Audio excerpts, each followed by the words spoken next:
स्त्री रूपी पुरुष, ये का नाम है उस कहानी का जो मैं आपको अब सुनाने चाह रहा हूं। और ये कहानी विक्रम बेताल श्री से संबंधित है। ध्यान से सुनिएगा, बड़ा ही अजीब और अच्छी कहानी है, आपको जरूर पसंद आएगी। लेकिन कहानी सुनने से पहले चैनल सब्सक्राइब करना ना भूलें। तो सुनिए कहानी। मारव देश का राजा वीर सिंह काफी विरुद्ध हो चुका था। उसके एक ही पुत्र था जिसका नाम सूर्यवर्मा था। सूर्यवर्मा सियाना हो चुका था, इसलिए राजा वीर सिंह चाहता था कि उसका जल्दी से जल्दी विवाह हो जाए और फिर वह उसका राज तिलक कर दे। दूसरे सूर्यवर्मा के लिए वधू को ढूंढने की भी जरूरत नहीं थी, क्योंकि कुंतल देश की युवरानी चंद्रप्रभा और सूर्यवर्मा एक दूसरे को जी जान से प्यार करते थे। उधर चंद्रप्रभा का पिता भी इस विवाह के लिए राजी था, लेकिन दरबारी पुरोहित इस विवाह को 1 साल से यह कहकर टालता आ रहा था, ये मुहूर्त अच्छा नहीं है। इस बीच एक दिन सूर्यवर्मा अपने विदेशक मित्र के साथ रस में बैठकर शहर के लिए गुजरा। उस समय जंगल में से गुजर रहा था। कई तरह के जंगली जानवरों और पक्षियों की आवाजें आ रही थी। सूर्यवर्मा को लगा कि वह वातावरण बहुत ही आकर्षक है। बीच बीच में विदेशक अपने चुटकुलों से सूर्यवर्मा का मनोरंजन कर रहा था। सूर्य अस्त होने तक सूर्यवर्मा जंगल में घूमता रहा। सूर्य अस्त होते ही जब चारों ओर से अंधेरा घिरा आया तो सारथी ने युवराज को चिताया कि उन्हें राजधानी को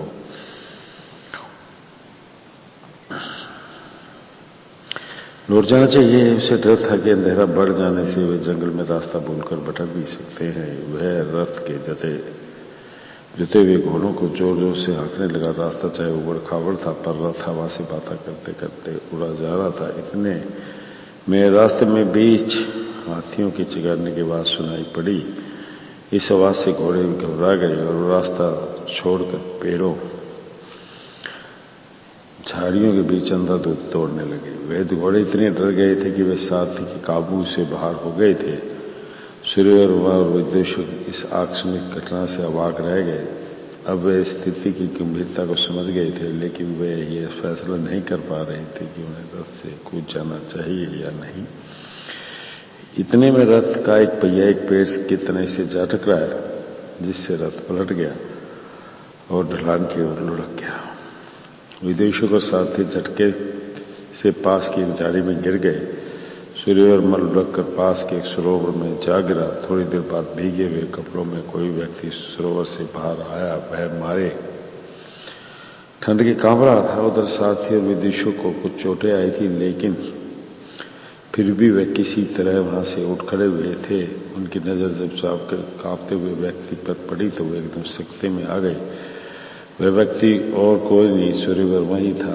उन्हें इस तरह अपनी ओर भौचक्के से हुए ताकते हुए सूर्यवर्मा ने उनसे प्रश्न किया, क्या बात है मेरी ओर तुम लोग ऐसे क्यों देख रहे हो? लेकिन उनसे उत्तर पाने से पूर्व ही सूर्यवर्मा स्वयं ही चौंक उठा, क्योंकि उसके पास हुए पहले वाली खड़कदार आवाज नहीं थी, बल्कि अब वह किसी कोमलांगी की तरह समुद्र स्वर में बोल रहा था। फिर उसने आश्चर्य से आकर कहा,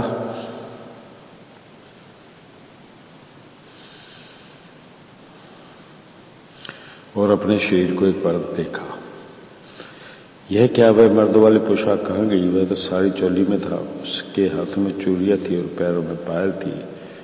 अब उसका वह कसरत से कमाया हुआ लोहे का शरीर नहीं था, बल्कि किसी कोमलांगी का सूक्ष्म शरीर था। बहरहाल अब सूर्यवर्मा को पता चला कि वह सारथी और विदेशक उसकी तरफ भौचक्के से क्यों देख रहे थे। उसे ये समझते देर न लगी कि सरोवर में कोई अद्भुत शक्ति है, जिसके कारण उसका रूप परिवर्तित हो चुका था। खैर, तीनों ने मिलकर किसी तरह रथ को सीधा किया और उसमें घोड़ों को जोतकर वे सुबह होते होते राजधानी पहुंच गए। अपने बेटे को एक युवती की में परिवर्तित हुआ देख राजा वीर सिंह और उसकी पत्नी बड़े दुखी हुए। जैसे जैसे सूरज ऊपर उठता गया वैसे वैसे सूर्यवर्मा की अभिव्यक्ति में परिवर्तन हो जाने वाली खबर समूचे नगर में दावनाल की तरफ फैल गई। हमारे सूर्यवर्मा अब सूर्यप्रभा बन गए हैं। राजधानी के लोग आपस में कानाफूसी कर रहे थे। उस दिन सूर्यवर्मा राजमहल में ही रहा। वह मारी लज्जा के बाहर नहीं आया। बेशक उसका शरीर एक स्त्री का शरीर हो गया था, लेकिन उसका मन वैसा का वैसा ही था। वह पहले की तरह ही सोचता था, यानी रूप गुण स्त्री और मन पुरुष का।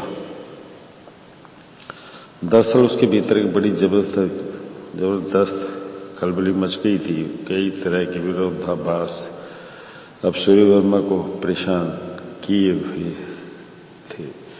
एक दिन राजा वीर सिंह ने राज जोशी से अनुरोध किया कि वह इस समस्या का कोई समाधान जुटाए। राज जोशी ने उत्तर दिया, राजधानी की ईशान दिशा में पड़ने वाले महारण्य में एक अद्भुत माया सरोवर है। उसके बारे में बहुत कम लोगों को ही जानकारी है।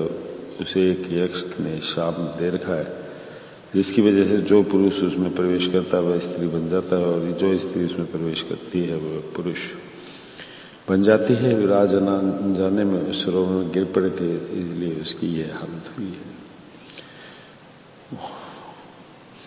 इसे अब दुर्योग ही समझिए। चुप रह जाने के सिवा अब हमारे पास कोई चारा नहीं है। राज जोशी की बात सुनकर राजा बड़ी चिंता में पड़ गया। वह समझ नहीं पा रहा था कि इस स्थिति में क्या करना चाहिए। आखिर एक संदेशवाहक के हाथ उसने कुंतल देश के राजा को सेवास्टोपोल में एक संदेश भेजा। संदेश में बताया गया, मेरा पुत्र सूर्यवर्मा देवयोग से प्रकृति के विपरीत स्त्री का रूप पा चुका है, इसलिए वह युवरानी चंद्रप्रभा से विवाह करने योग्य नहीं रहा। उत्तर युवरानी चंद्रप्रभा ने समय दिया। सूर्यवर्मा के नाम का एक पत्र था। संदेशवाहक ने वह पत्र लाकर सीधा सूर्यवर्मा के हाथ में थमा दिया। उसमें लिखा था, युवराज आदि आपकी स्वीकृति मिल जाए तो मैं उस सरोवर में उतरकर पुरुष का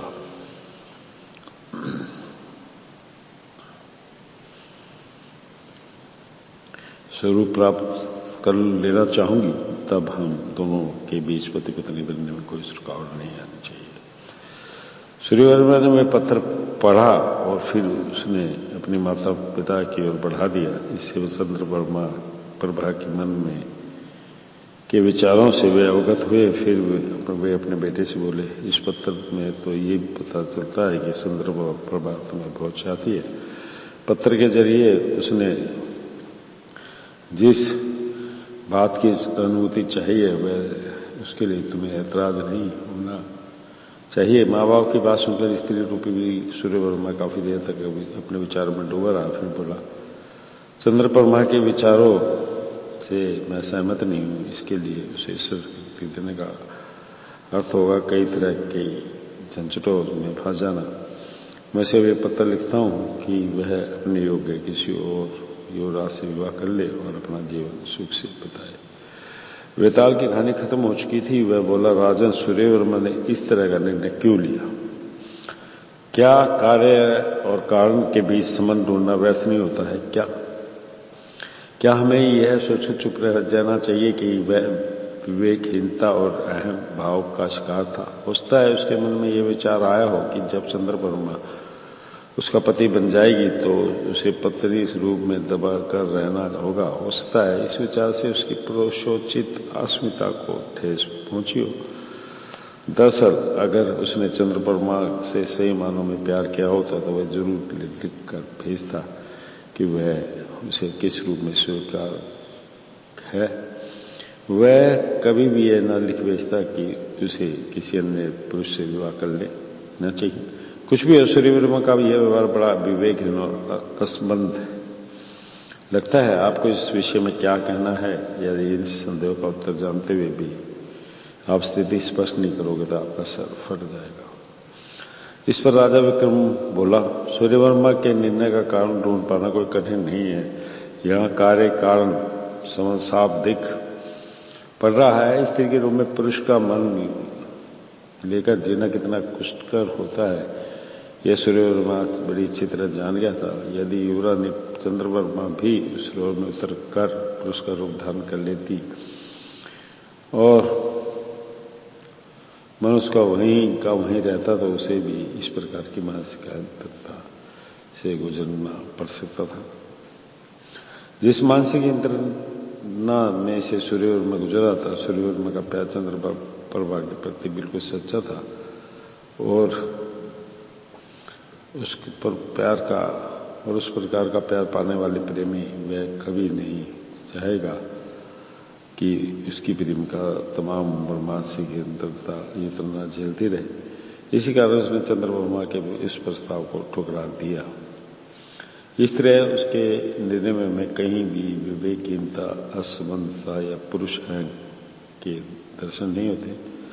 वेताल को उत्तर देने से विक्रम वेताल का मौन भंग हो चुका था, इसलिए वेताल लाश को लेकर वहां से तुरंत अदृश्य हो गया और फिर उसी पेड़ की शाखा से जा लटकने लगा। तो दोस्तों, ये थी कहानी विक्रम वेताल सीरीज की स्त्री रूपी पुरुष। तो इस कहानी का एक जो जवाब इसने वेताल ने उससे पूछा था राजा विक्रम से, तो विक्रम ने जो जवाब दिया वो भी ठीक है, लेकिन मेरे हिसाब से अगर वो इस तरह जवाब देता या वो इस तरह से सोचता चंद्रवर्मा, तो सूर्यवर्मा को ऐसा करना चाहिए था कि वह उस सरोवर में एक बार डुबकी और लगाता तो लड़की और तो बन ही चुका था। अगर वो दोबारा उसमें डुबकी लगाता तो वो फिर सूर्यवर्मा बनकर बाहर निकलता, सूर्यप्रभा रहता ही नहीं। तो चलो, ये तो कहानी है, मैंने अपने व्यूज बताए, विक्रम ने अपने व्यूज बताए, और आपके क्या व्यूज हैं आप भी सोच के बताइएगा। चलो, मिलते हैं फिर एक और नई कहानी के साथ बहुत जल्द।